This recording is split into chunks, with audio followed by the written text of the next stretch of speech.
sallallahu alaihi wasallam ikhwani min al-anbiya wal mursalin wasyuhada was-salihin wal ulama ila min thumma ila jami'il ulama ila min jami' amwatil muslimin aina ma kanu masyariqil ardi wa maghribiha wa ummahatina wa ajdatina wa jaddatina wa masyayikhina wa alimina wa dhawil huda alina wa alim Syekh Abu Zubair Syekh bin Hajj wa ila ruhi Syekh wa Zuhain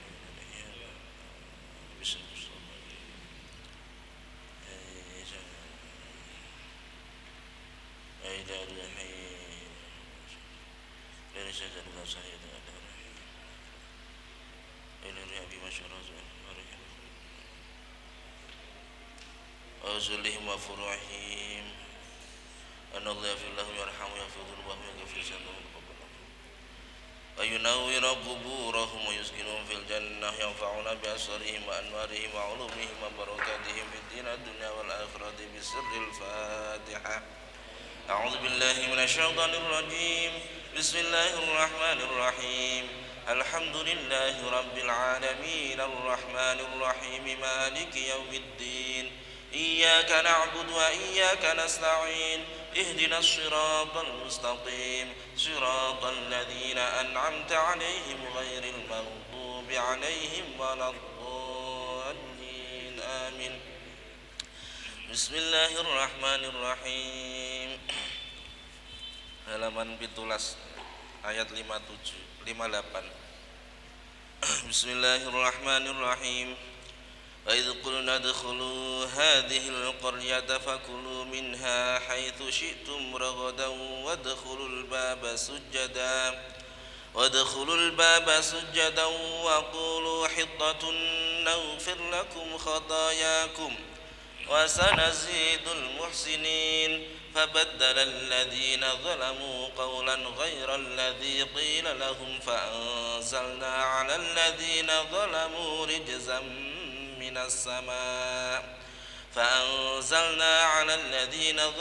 رجزا من السماء بما كانوا يفسقون وإذ استسقى موسى لقومه فقلنا اضرب بعصاك الحجر فانفجرت منه 12 عينا قد علم كل أناس مشربهم كلوا واشربوا من رزق الله ولا تعثوا في الأرض مفسدين صدق الله العظيم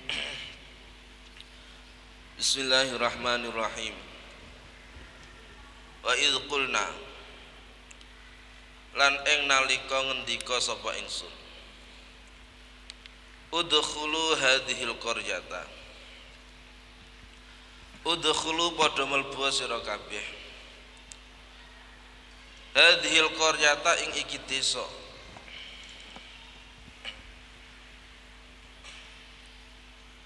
fakulu mongko mangano sira kabeh minha saking hadhil qaryah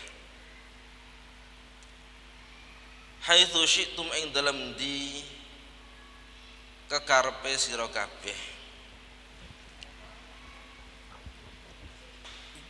rogodan kelawan jembar wadkhul lan mlebu sira kabeh albaba ing gerbange qaryah ing lawange qaryah olehmu mlebu sujadan hale padha sujud-sujud kabeh wa qul lan padha ngucap sira kabeh hittatun ing ucapan hittatun padha ngucap sira kabeh hittatun ing ucapan hittatun nglebur pira-pira dosa hittatun iku nak tenggene bahasane kita nggih astagfirullahalazim niku njaluk ngapura nak awakmu gelem mlebu kanthi sujud lan maca hittatun naghfir mongko ngapura sapa ingsun lakum ing sira kabeh khotoyakum ing pira-pira keluputane sira kabeh wasanazidu lan nambahi ganjaran sapa ingsun al muhsina ing pira-pira kang padha bagus-bagus kabeh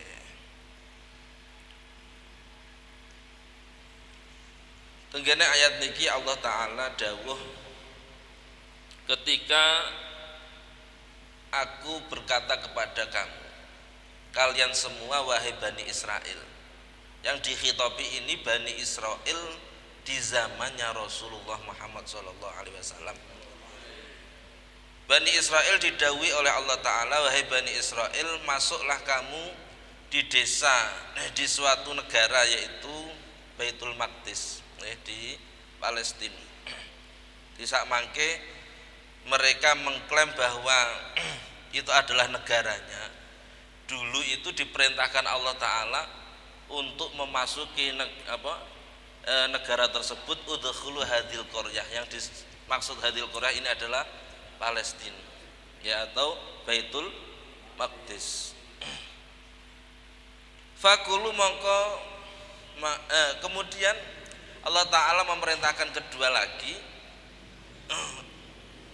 di desa, di negara tersebut silahkan kamu makan sesuai keinginan kamu, tanpa ada paksaan, tanpa ada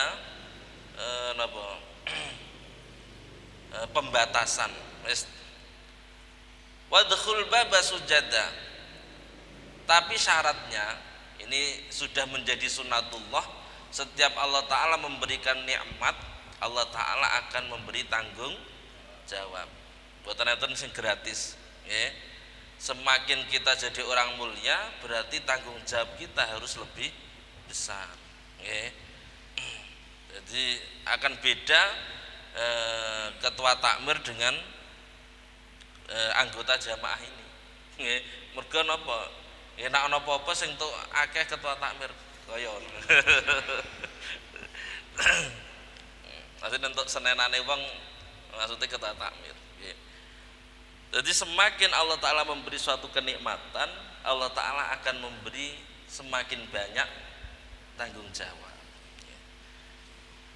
Sehingga jangan pernah terfikirkan dalam diri kita menjadi orang mulia tapi tanpa memikul tanggung jawab, yaitu kegilaan, ya, dalam kehidupan.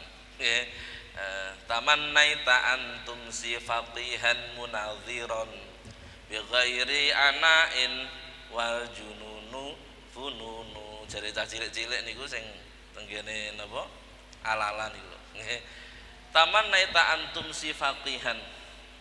Kamu berharap menjadi orang yang alim, yang hebat, akan tetapi tanpa adanya susah payah belajar dan lain sebagainya. Wal jununu fununu. Memang macam-macamnya gila itu banyak, termasuknya orang tadi. Jadi ada orang berharap jadi orang mulia tapi nggak mau tanggung jawab. Dan apa tanggung jawabnya dia? Diberi tanggung jawab oleh Allah Ta'ala.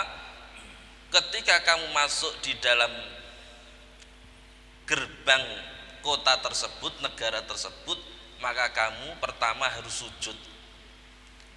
Terus kamu mengucapkan hitotun, memperbanyak kata-kata hitotun.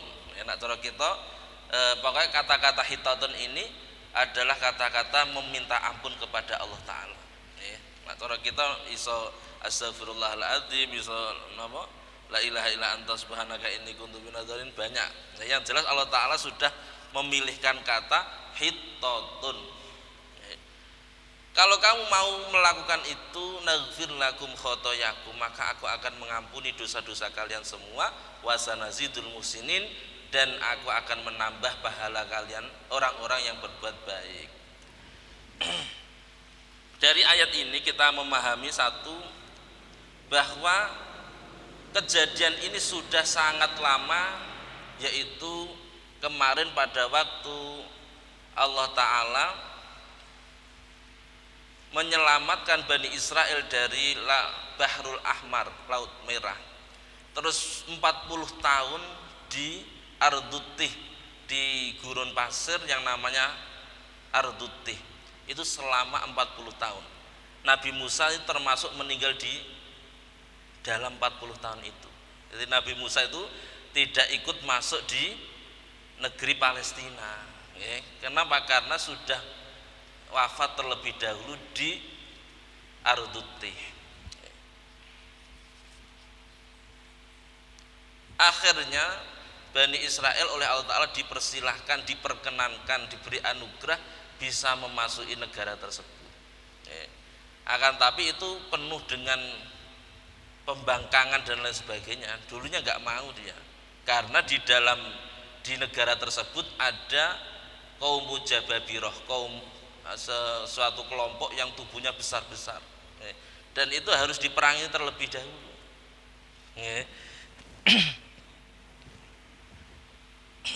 Ketika mereka diajak perang nggak mau. Itu orang Bani Israel.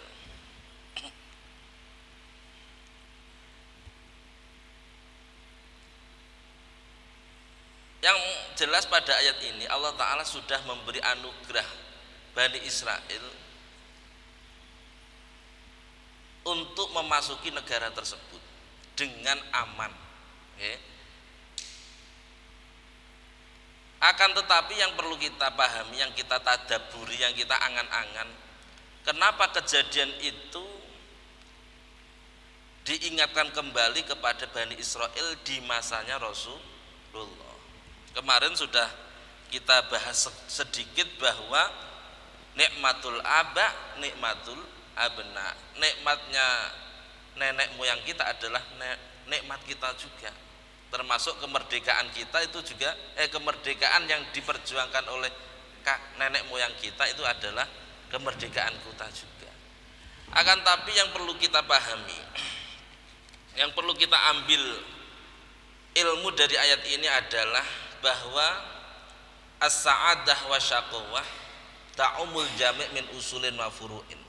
Kebahagiaan dan kesengsaraan yang ada pada orang tua itu akan berpengaruh terhadap anak.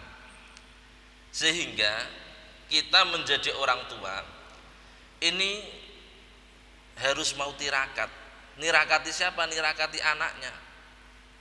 Jangan egois menuruti hawa nafsunya sendiri. Kenapa? Karena solahul ab sababan fi solahil ibn. Kebaikan bapak itu menjadi sebab baiknya anak. Wal aba mir'atul abna. Bapak itu kacanya anak, cerminnya anak. Jadi apa yang ada dalam benaknya anak itu karena dia merekam dari polai orang tuanya, sehingga kita harus contoh, kita sergap jamaah. Akhirnya yang ada dalam pikiran anak kita, bapak angger dino jamaah. Akhirnya dia ingin menirunya. Sakjane ya abot, tapi demi mempertahan itu namanya tirakat. Namanya apa? Nirakati anak. Dari tirakat itu dari kata taroka, maknanya apa? Meninggalkan sebagian kesenangan kita demi untuk anak kita. Sing ibu-ibu niku tambah apa maneh. Mulai dari ketika dia hamil itu harus juga banyak tirakat, banyak deresnya, banyak sholatnya, banyak berdoa. Bani Israel ini memang benar kejadian itu kejadian orang-orang terdahulu. Akan tetapi Allah Ta'ala mengingatkan kembali kepada keturunannya, dan itu sudah menjadi sunatullah. Kata para ulama, itu sudah menjadi sunatullah. Allah Ta'ala itu kalau kita ingin anak cucu kita baik, maka kita harus mengawali diri kita menjadi orang baik.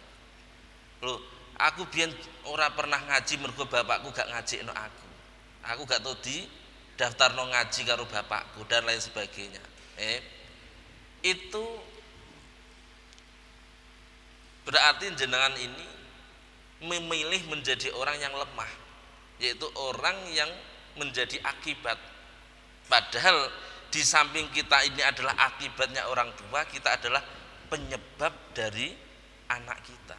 Maka kita harus ambil alih, kita mindset kita belokkan menjadi penyebab, jangan terus-menerus menjadi akibat. Nggih, benar dulu bapak kita memang kurang memahamkan kita tentang agama, tapi sekarang saya yang memegang kendali, maka saya harus menjadi penyebab kebaikan anak-anak kita.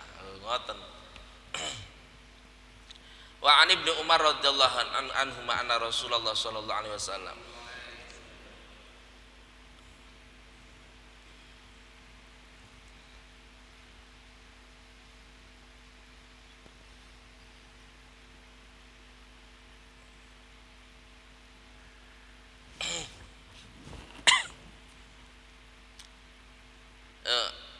an Ibnu Abbas ya, an Ibnu Abbas annahu qala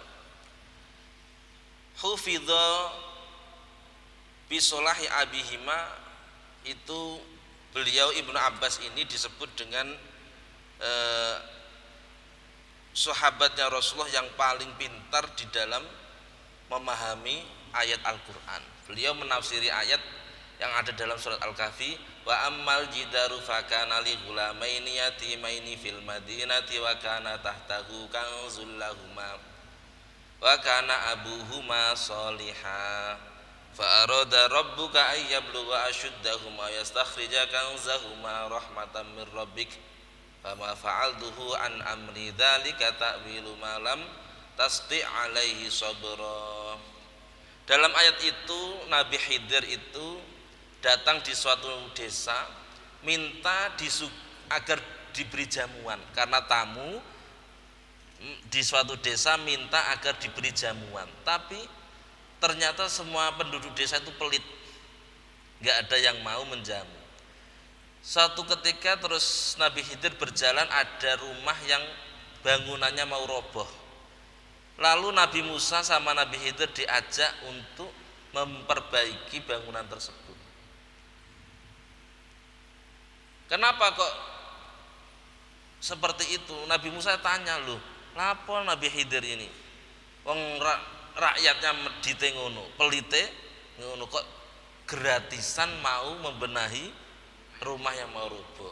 Nah, terus beliau menjawab, fakana li ghulamaini yatimaini fil Madinah. Rumah ini adalah rumah miliknya anak yang yatim, kedua anak yang yatim. Wa kana tahtahu kanzul lahuma, di bawah bangunan ini ada harta karun, ada persembunyian hartanya orang tuanya. Wa kana abuhuma sholiha, dan dulu bapaknya ini orang soleh. Karena bapaknya ini orang soleh, Allah Ta'ala memerintahkan aku untuk menjaga harta tersebut. Nah, akhirnya Ibnu Abbas menafsiri hufidha, baik. Terus ulama dawuh innaha sunnatun rabbaniyah. Kejadian seperti ini itu sudah menjadi sunnatun rabbaniyah, kebiasaan Allah Ta'ala dalam menciptakan dunia ini seperti itu. Jadi solahul aba sababan li solahil abna, baiknya orang tua itu mempengaruhi, menyebabkan baiknya seorang anak. Maka kita sebagai orang tua harus menjaga, meninggalkan sebagian kesenangan kita demi mempunyai cita-cita anak kita menjadi anak yang baik, anak yang soleh. Kudu wani wong kadung duwe anak. Nah, ketika anak itu tidak baik bagaimana? Maka itu juga hukuman, nanti akan menjadi dosa, tambahan dosa kita. Na'udzubillah min dzalik. Ini yang pertama, kita memahami kenapa Allah Ta'ala sering mengingatkan seperti itu. Yang kedua, kita memahami kenapa Allah Ta'ala memberi nikmat sebanyak itu kepada Bani Israel. Karena Allah Ta'ala ingin menjadikan ibrah, agar orang-orang Bani Israel ini menjadikan itu sebagai pelajaran dan dia bersyukur kepada Allah Ta'ala. Terus yang ketiga, 40 tahun Bani Israel ini oleh Allah Ta'ala diputar-putar. Jadi di padang pasir itu nggak ada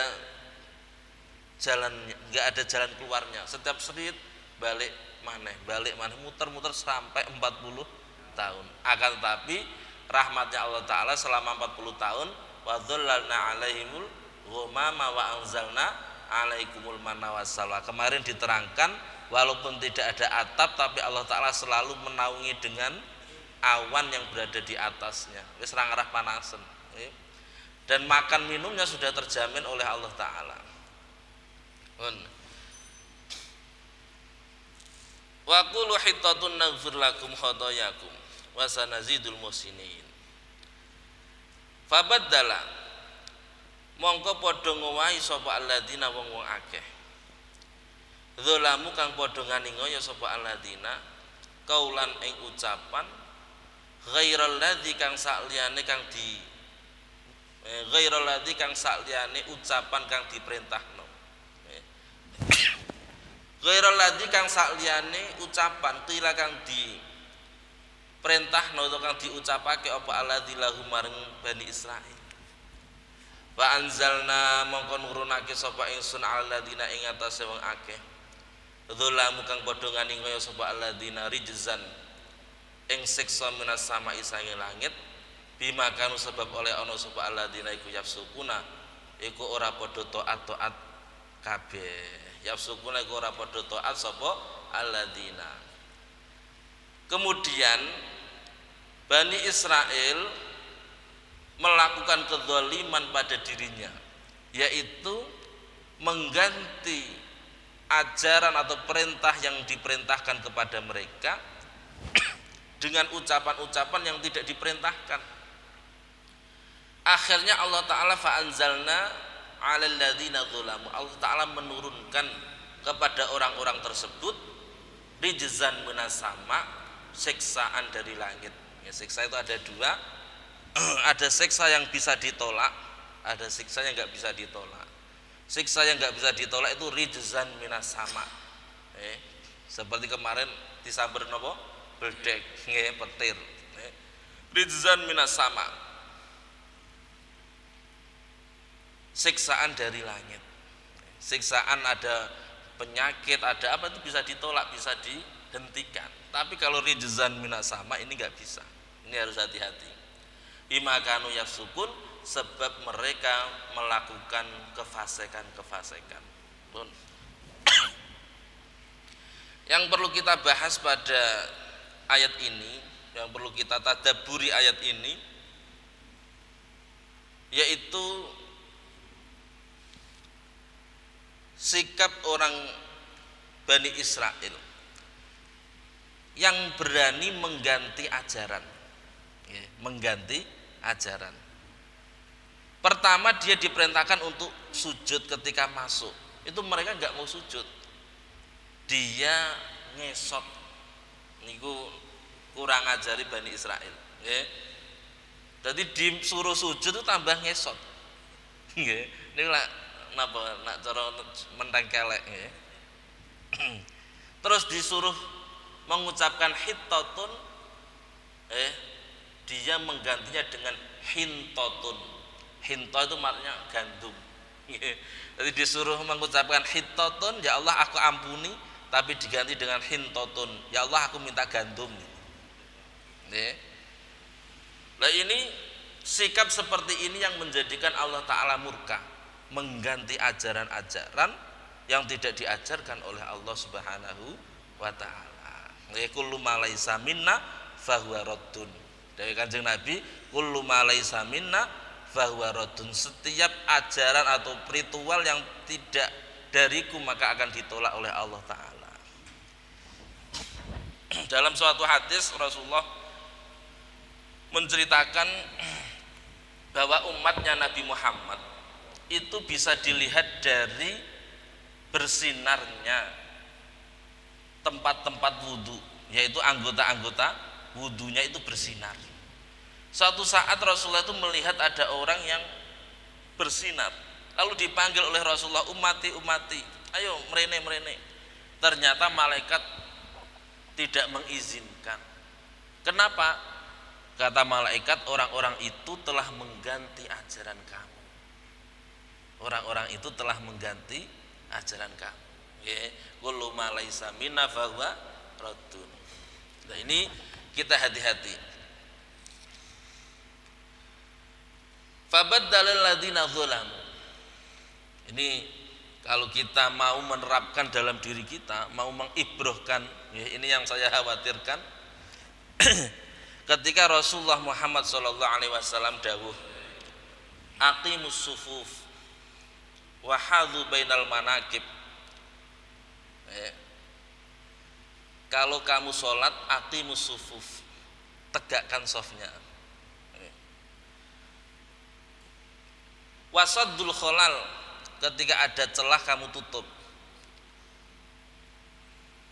Wala tadaru furujatin li syaiton, jangan kamu tinggalkan, jangan kamu sisakan tempat untuk setan. Wa man wasola wasolahullah, barang siapa yang menyambung shaf maka Allah akan menyambung hubungan dengan dia. Wa man qata'a shaffan qata'ahullah, barang siapa yang memutus shaf maka Allah akan memutus hubungan dengan dia. Ini yang kita khawatirkan. Kalau kita ini dalam keadaan darurat boleh, dalam keadaan hajat boleh. Dalam kitab dicontohkan ada tempat dan itu ada genangan air gak bisa ditempati. Terus akhirnya kita tidak menempati tempat itu, apakah masuk dalam hadis tersebut? Rasulullah menjawab, para ulama menjawab tidak, karena itu sudah real ada penghalang.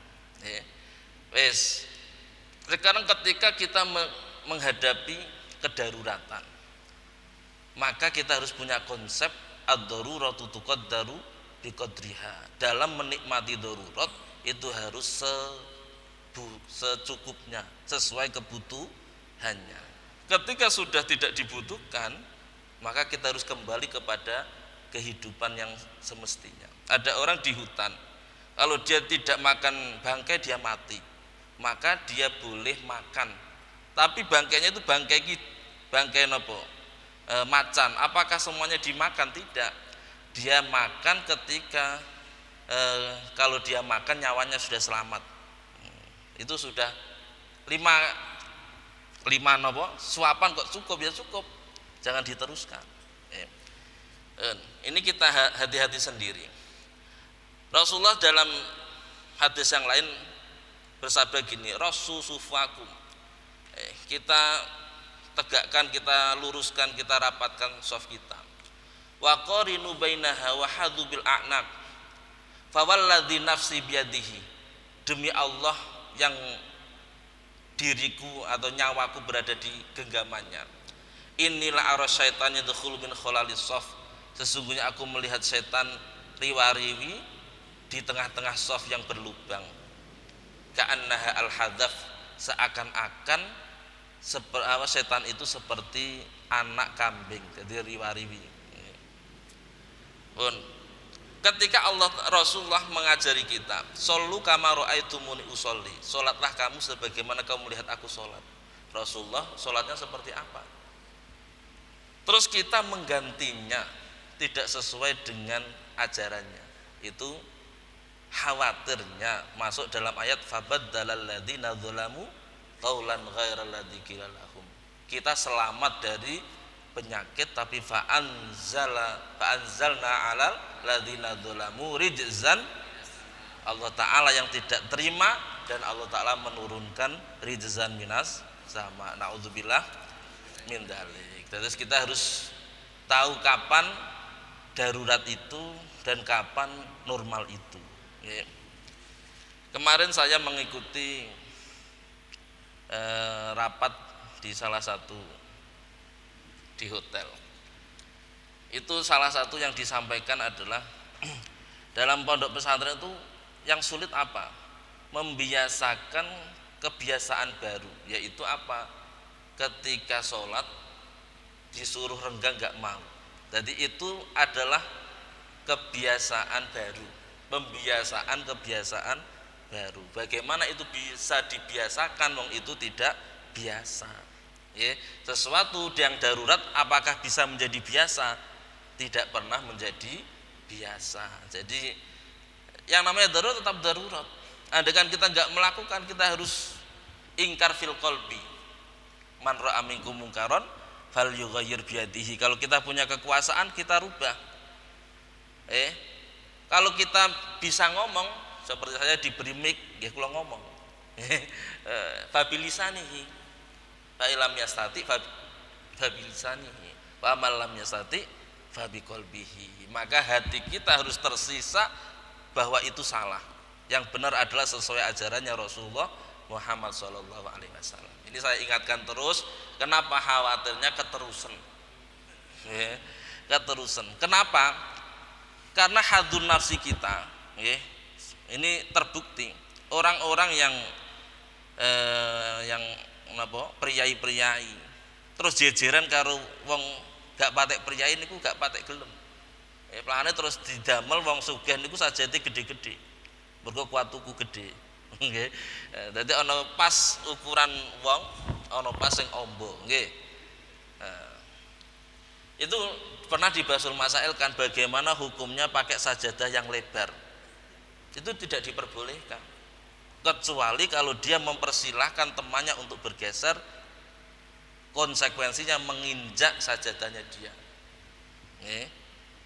Itu namanya hajar, menghalangi, membatasi tempat umum. Itu sama hukumnya sama dengan gosok. Ada orang pakai sajadah lebar, terus dia eksklusif, ono sikil demek sidik,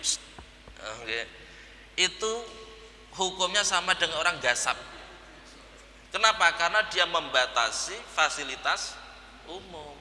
Masjid ini haknya siapa saja. Kalau ada sof yang ya dempet, dadak konsekuensinya ngidai apa? Sajadah. Maka dia harus merelakan ketika ada orang menginjak sajadah. Itu pernah dibasul masail kan.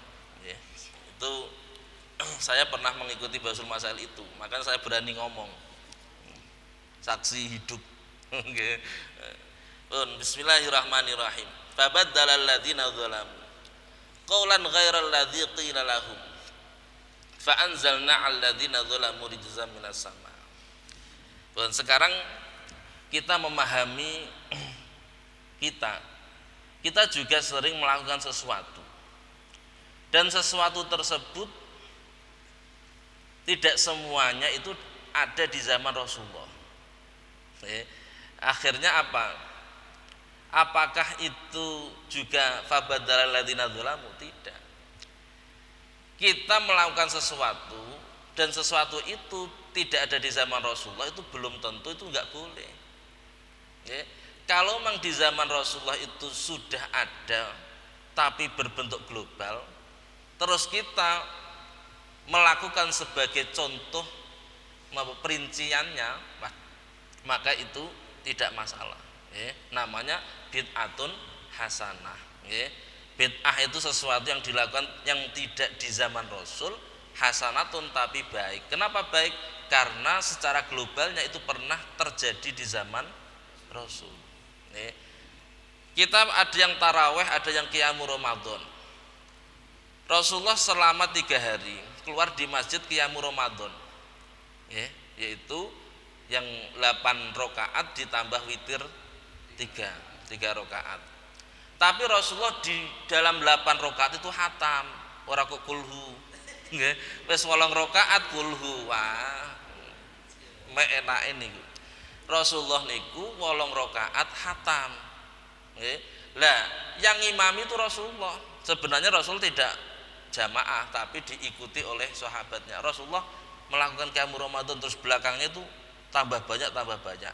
Khosyitu ayakuna hadza fardun, aku wedina iki diwajibno pangeran. Akhirnya Rasulullah tidak keluar untuk melakukan sholat, karena setiap sholat diikuti, khawatirnya akhirnya tidak ada. Tapi para sahabat melakukan terus sampai Rasulullah wafat. Di era Sayyidina Umar, baru Sayyidina Umar mengambil inisiatif, yaitu dijadikan 20 rakaat. Intinya sholat sunnah itu nggak ada batasannya. Boleh kamu kita sholat 1000 rakaat boleh. Hanya saja yang namanya tarawih itu mengikuti Sayyidina Umar. Kalau Sayyidina Umar nggih 20. Makanya kita jangan bilang ke tarawihmu 20 tah 8. Agar tarawih jenenge 20. Nak 8 jenenge kiyamu Ramadan, aja dicampur aduk niku. Engko tarawih kok 8, ya salah iku tarawih kok 8. Tarawih niku 20. Sing 8 jenenge kiyamu Ramadan. Kenapa Sayyidina Umar memilih 20? Karena yang menjadi imam sudah tidak Rasulullah. Kalau kita diimami Rasulullah, ya, mahabbahnya para sahabat luar biasa. Rela menunggu berdiri jam-jaman. Akhirnya diperkecil durasinya menjadi 20 rakaat khatam. 20 rakaat khatam. Jadi mestinya kalau 30 dibagi 8 itu berapa? Pirang juz niku sak rakaate. Lah nak 20 kan rodok lumayan, Itu dulu kronologinya seperti itu. Lah apakah itu mengganti? Tidak. Karena apa? Karena tidak ada perintah dari Rasulullah harus 8, enggak ada. Berbeda dengan soft tadi loh. Rasulullah sudah ayo dadak diganti. Fabadalal ladzina. Kalau ini tidak mengganti, Rasulullah tidak mewajibkan harus 8. Rasulullah melakukan 8, witir 3, terus ada yang jamaah banyak, Rasulullah tidak keluar. Akhirnya Sayyidina Umar memahami itu qiyamul lail, qiyamul Ramadan. Itu tidak ada batasan. Nah, akhirnya Sayyidina Umar mempunyai tradisi 20 rakaat. Terus diingatkan oleh sahabat, apakah ini tidak bid'ah? Ni'matul bid'ah hadhihi. Sebaik-baik bid'ah ya seperti ini. Sebaik-baik bid'ah ya seperti ini, kita menambah sholat kita. Kalau kita ditanya 8 rakaat sama 20 rakaat kira-kira pahalanya banyak mana? Nak sedekah ngoten nggih. Nak 8 rakaat khatam nggih luwih akeh 8. Nggih. Sing jelas niku napa? Semakin banyak pekerjaan itu semakin banyak pahala. Sehingga sholatul laili masna masna, dawuhnya Rasulullah, sholatul laili masna masna. Salat malam itu dua salam. Kenapa? Karena banyaknya salam ini akan menambah pahala. Jadi ini paham ya, mboten ganti niki. Kenapa? Karena tidak ada ketentuan khusus. Berbeda kalau gini, ada orang adzan iki sing dekat Mbah Mudin niku. Ketika dia hukumnya mengadzani mayit, ada nggih? Mengadzani mayit di dalam kubur. Itu hukumnya gimana? Itu mukhtalafah, diperbincangkan, diperdebatkan, diperkhilafkan di antara para ulama. Kalau diniati adzan itu adalah zikir, maka tidak ada zikir yang buruk, itu baik, dan bisa meringankan kesusahannya mayit. Kenapa? Ketika zikir itu akan mendatangkan rahmatnya Allah. Terus ada yang menjawab gini, itu dikiaskan ketika kita keluar dari rahimnya ibu terus diadzani. Maka ketika kita keluar dari dunia masuk di alam barzah kita diadzani.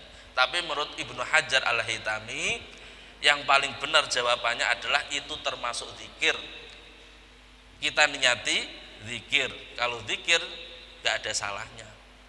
Apakah itu ada ajaran dari Rasulullah? Nggak ada ajaran dari Rasulullah.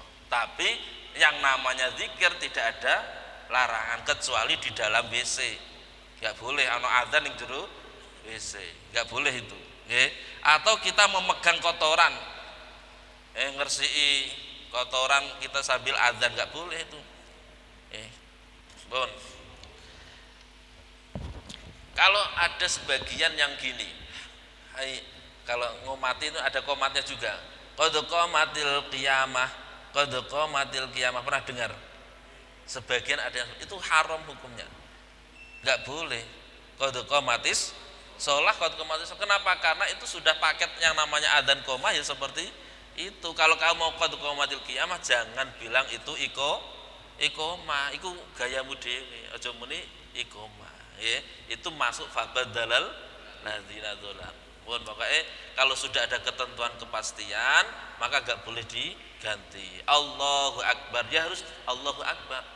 Shallu kama ra'aitumuni usolli. Salatlah kamu sebagaimana kamu melihat aku salat. Ya. Bismillahirrahmanirrahim. Terus in kana ta'abbud bi maknaha. Jadi ada ngeten. Tabdilul aqwal al mansus fi syariah la yajuzu. Mengganti redaksi atau doa-doa atau bacaan-bacaan yang sudah dinas itu tidak diperbolehkan. In kana ta'abbud bi lafdhiha, apabila ibadahnya itu dengan lafadznya. Adapun ketika ta'abbud itu dengan maknanya, maka tidak dipermasalahkan mengganti lafaz tersebut asalkan sesuai dengan maknanya. Nah, lafaz-lafaz yang di dalam sholat itu termasuk lafaz-lafaz yang mansusoh, yang sudah dijelaskan oleh Rasulullah. Kalau kamu takbir, bacalah Allahu Akbar.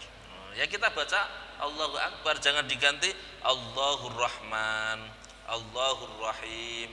Walaupun Asmaul Husna ada 99, enggak boleh kita ganti. Kenapa? Karena lafadznya sudah mansusoh, sudah dinas.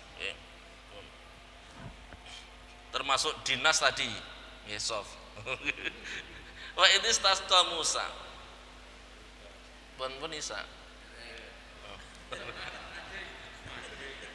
Wa idistasqa lan nalikane nyuwun banyu sapa nyuwun inuman sapa Musa Nabi Musa. Liqaumihi krana kaume Musa.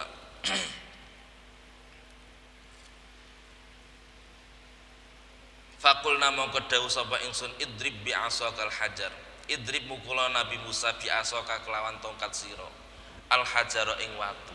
Fan fajarat mongko banjur mancur-mancur minhu sange hajar apa isnata asrota apa rolas ainan apane sumberane. Kenapa? Karena Bani Israel itu terdiri dari 12 turunan. Nabi Yakub itu punya putra 12. Akhirnya setiap anak itu mempunyai ras sendiri-sendiri, mempunyai keturunan sendiri-sendiri. Fan fajarat mongko mancur-mancur minu apa isnata asrota aina. Qad alima teman-teman ngerti kulo unasin sapa saben-saben manusa masyrabahum ing panggonan ngombene kulo unas. Kulo mongko padha mangan sira kabeh wasrabulan padha ngombe sira kabeh min rizqillahi saking peparinge pangeran, saking rezekine Allah. Wala ta'saulan ojo gawe kerusakan sapa sira kabeh fil ardi ing dalam bumi mufsidina hale padha gawe kerusakan kabeh. Pada ayat ini Allah Ta'ala mengingatkan kembali kepada Bani Israel tentang pada waktu Nabi Musa. Ini masih di mana ini? Masih di Ardutih, karena masih ada Nabi Musa, masih berada di gurun pasir ini.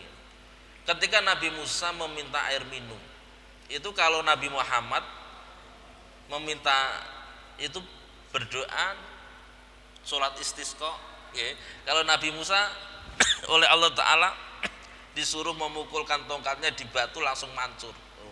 Kondang nih. Satu ketika pernah Nabi Muhammad itu di dalam peperangan kehabisan air. Lalu Rasulullah bertanya kepada salah satu sahabat, apakah ada yang masih mempunyai air yang tersisa walaupun sedikit? Ada ya Rasulullah. Lalu Rasulullah memasukkan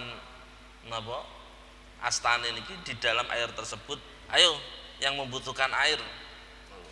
Dan air itu mencukupi beribu-ribu orang dan tidak habis-habis. Itu salah satu mukjizatnya Rasulullah dalam kitab tarikh air yang keluar dari bainal asobi, di antara jarinya. Entah itu keluar apa itu Pokoknya nggak ada yang tahu, pokoknya astani Rasulullah dimasukkan lalu air itu nggak habis-habis. Barokahnya Rasulullah. Jadi nggak terlalu mencolok. Bim salabe boten Kanjeng Nabi. Ini Kanjeng Nabi. Jadi nek sing iku kiai tapi kok gak patek keramat. Jadi keramatnya ndekne rumangsane iku ana dhuwit 1000 terus ditumpuk nganggo dhuwit ndekne dadi 100.000. Lah iku senenge ra karuan ana kiai ngono ku. Padahal sanate mboten ngoten, Kanjeng Nabi gak ngono. Gak diketokno.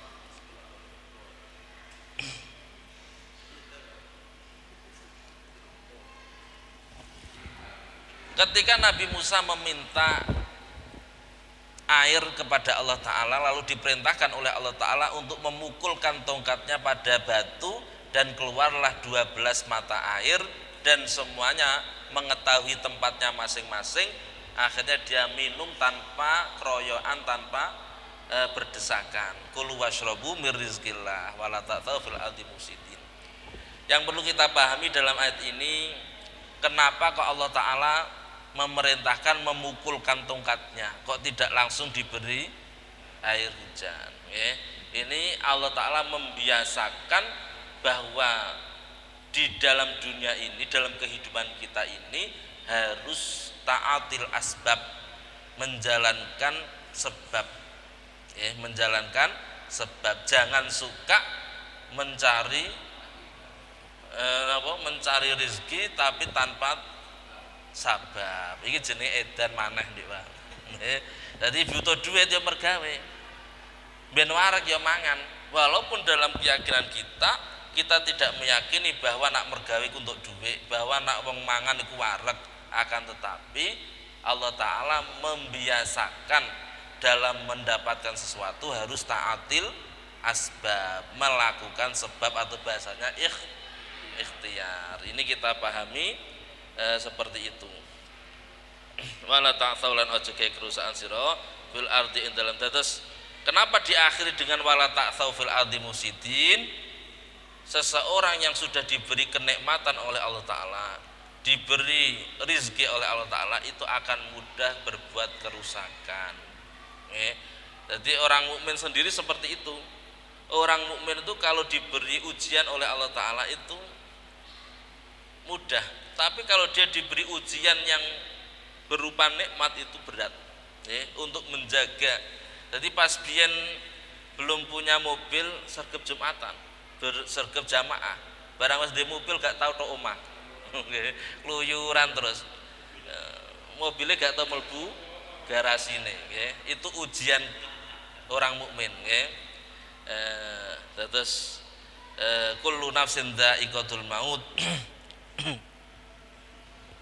wa nabluukum bil khairi wasyarri fitnah. Saya akan menguji kalian bil khairi dengan kebaikan, wasyarri dan keburukan, fitnatan sebagai ujian. Terus ujian gak kudu susah, pas seneng itu juga ujian. Dan wallahu a'lam bishawab. Bismillahirrahmanirrahim. Alhamdulillahirabbil alamin. Hamdan syaitan hamdan yafina mazidah. Ya rabbana lakal hamdu kama yanbaghi li jalali sultani. Allahumma shalli ala sayyidina Muhammad al-fatih lima sabaq nasrul haqqi bil haqq wal hadi ila siratal mustaqim wa ala alihi washabbihi haqqa qadril azim. Allahumma iftah qulubana futuhal arifin bi hikmatika wa anshur alaina rahmataka ya arhamar rahimin. Allahumma anfa'na bima 'allamtana wa 'allimna ma yanfa'una wa zidna ilma ya arhamar rahimin. Allahumma arinal haqqa haqqan warzuqna ittiba'ah wa arinal batila batila warzuqna ijtinabah. Allahumma astur 'auratina wa amin rawatina. Allahumma la tadallana fi majlisina hadza dhanban illa ghafarta wa la hamman illa farrajta wa la jahilan illa 'allamta wa la dhallan illa hadaita wa la maridan illa syafaita wa la dainan illa qadaita wa la hajatan min hawajid dunya allati hiya ridhaka illa qadaitaha wa yassartaha bi rahmatika ya arhamar rahimin.